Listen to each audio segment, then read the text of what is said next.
name is Bug Galuska. I am a third-year music major here. I will be conducting our next piece, Abend Lied, which was written by Reinberger in 1855. And I believe that's a little bit older than most of us, but I'm not a math major.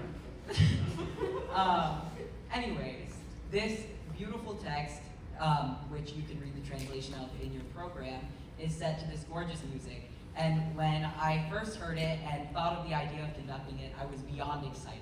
And these fabulous people behind me have put in a tremendous amount of work to make this piece where it is for this concert. So, without further ado, this is Abend Lied.